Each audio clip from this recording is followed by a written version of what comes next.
sobre, sobre todo esto, Juan?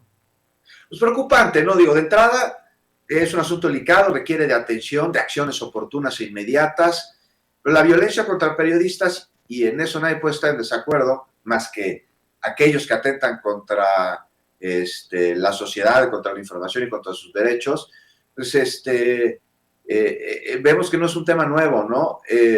Irreprobable que se utilice la violencia contra periodistas como arma desestabilizadora, que viene de intereses mezquinos que no responden al interés de la comunicación y de la sociedad, sino a intereses políticos y económicos que buscan golpetear para desacreditar. Y es que como la oposición, las transnacionales que están viendo que se les acaba la mina de oro para sacar recursos de los mexicanos carecen, bueno, los primeros de proyecto y los segundos de razón, pues utilizan lo que sea para intentar generar en la percepción ciudadana una opinión desfavorable al proyecto de la 4T. Y por eso es que están pasando a ser especialistas pues, en hidrocarburos, a medioambientalistas, para después ser especialistas en aeronáutica, y luego regresan, ¿no?, a su especialización en epidemiología.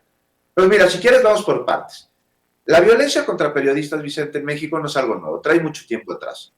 O sea, durante la Guerra Sucia, ¿cuántos periodistas no fueron desaparecidos? De manera más reciente, durante el sexenio Calderón, 101, en el de Peña Nieto, 96.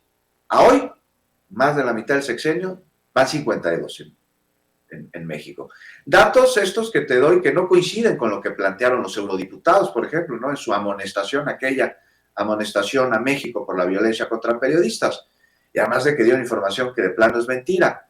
Y aquí es la segunda parte que te quiero plantear. ¿Por qué se pronuncian hasta ahora y no cuando, mientras mataban periodistas, pues también se aprobaba una reforma que dejó en charola de plata a empresas europeas, españolas, los recursos energéticos de los mexicanos, ¿no? ¿Y por qué dicen ahora que por primera vez se reconoce el problema y se revisa y se modifica la política de atención a violencia contra los periodistas, pues toda su cantaleta? Te doy datos. Mira, los ataques a periodistas son un componente más de una crisis de derechos humanos. Y hay un mecanismo de protección, pero este mecanismo no se ha entendido. O sea, está solo, porque las autoridades que desde su creación, la creación del mecanismo, han tenido que proteger, pues no, Vicente, se convirtieron en parte del problema.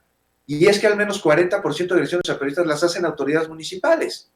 Entonces ahora el mecanismo pues, no tendría que estar supliendo las obligaciones de estas policías municipales, estatales o de las fiscalías, pero lo hace.